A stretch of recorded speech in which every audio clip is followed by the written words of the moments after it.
Jim Rohn once said that we are the average of the 5 people we spend the most time with. Now, many people will deny this fact, but research shows that we are much more affected by our environment and those around us than we would like to believe.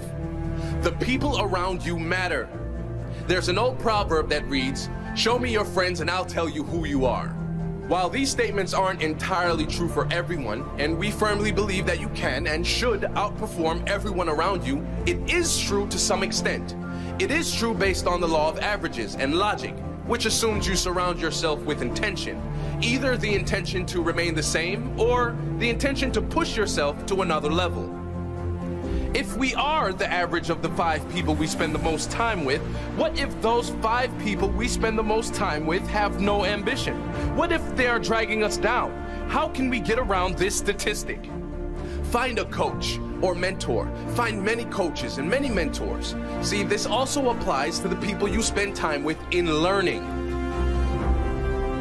If you listen to audio tapes or read books from great teachers on a daily basis, you are effectively spending time with them and they are influencing your life as well. Many entrepreneurs aim to be the smartest person in the room at all times. They want to be the most significant. They want to be the most successful, the hardest worker in the room. But if you're always the best in the room, you won't grow. And if you aren't growing, you're dying. You must always surround yourself with those who are better than you in some way, those who you can learn from in some way. That is how you get better. Just like great competition brings out the best in great athletes, great people bring out the best in you. Surround yourself with winners. Surround yourself with people that have things you want. With people that will force you to raise your own game. With people that will help push you forward. Not because they will give you handouts, but because seeing them live life at a higher level will force you to get there yourself. Not because they will only ever be positive with you, but because they will always be straight with you. Winners don't like hanging around with losers. You have to be on top of your game to play at the top. They say surround yourself with 9 losers and you'll soon be the 10th. Getting comfortable is the worst thing you can do if you ever want to achieve anything of significance in life. The comfort zone is great if you're happy to settle for less than you can be.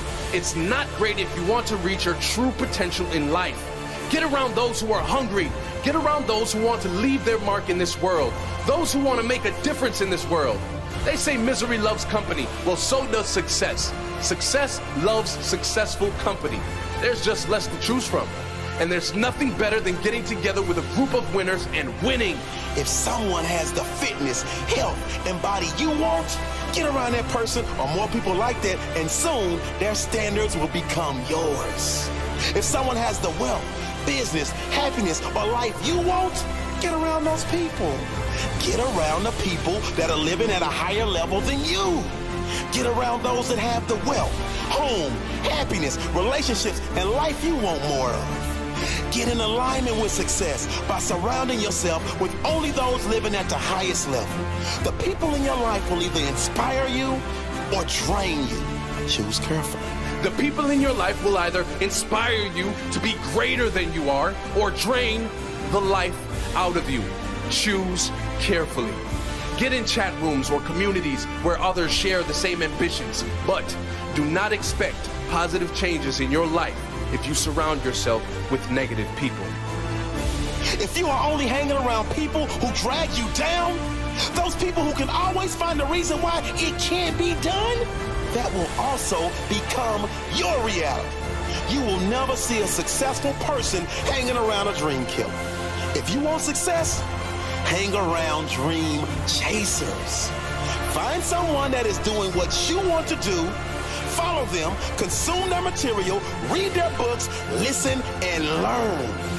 The more you learn from these people, the more you will become like these people.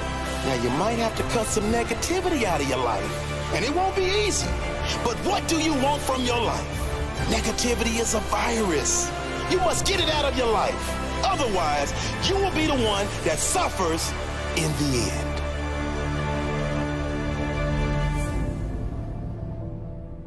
You run around with losers, you will end up a loser. Unconsciously.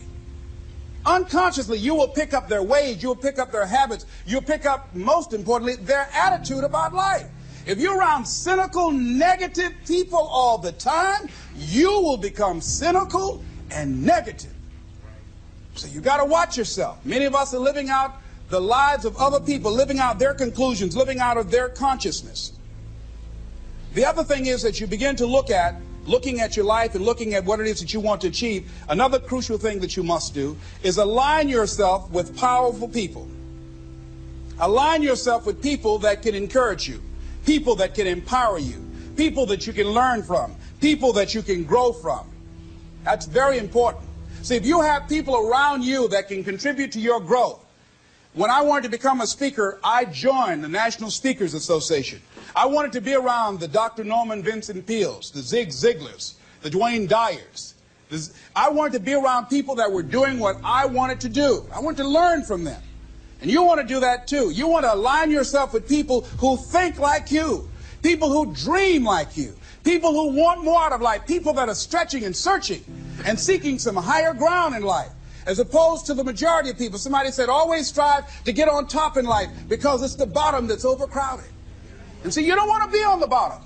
See, it's easy to be on the bottom. It doesn't take any effort to be a loser. It doesn't take any motivation, any drive in order to stay down there on a low level. But it calls on everything in you, ladies and gentlemen. You have to harness your will to say, I'm going to challenge myself. Sometimes I have to pull myself out of bed and say, come on, Les. Things I know I should do, I don't do.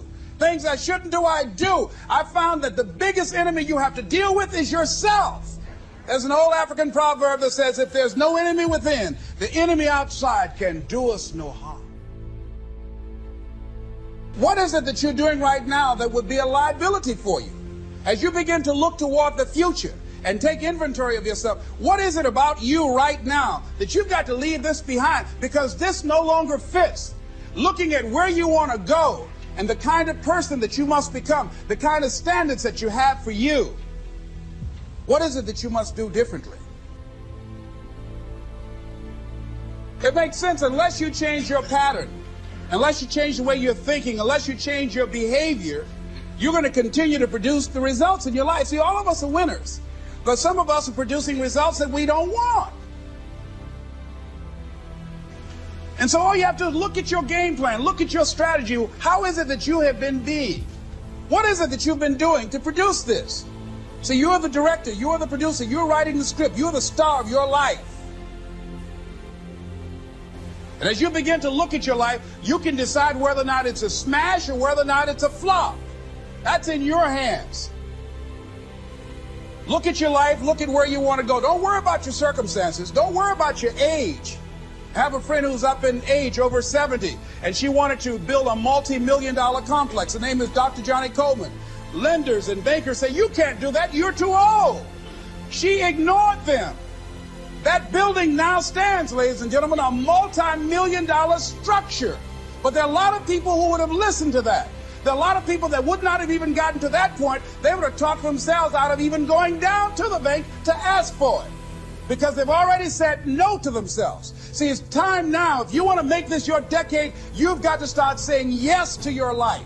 You've got to start saying yes to your dreams, yes to your unfolding future, yes to your potential, as opposed to saying no. See, 87% of our self-talk is negative. So you've got to make a conscious, deliberate, determined effort to say yes to your dreams. Why not? Why not me? Don't spend time like most people going through life complaining. It doesn't matter what happens to you. The only thing matters, what are you going to do about it? We have the power to change our personal history, changing the direction of our lives, changing our thoughts, changing where we want to go, exploring new horizons. So as you begin to look at this decade and affirming that this is your decade, as you set goals that will make you stretch, that will bring out the best in you, as you begin to remove the negative, toxic people from your life, as you decide to take some chances in life, and that's one of the things that's very important. This God said, if you're not willing to risk, you cannot grow. And if you cannot grow, you cannot become your best. And if you cannot become your best, you cannot be happy. And if you can't be happy, then what else is there?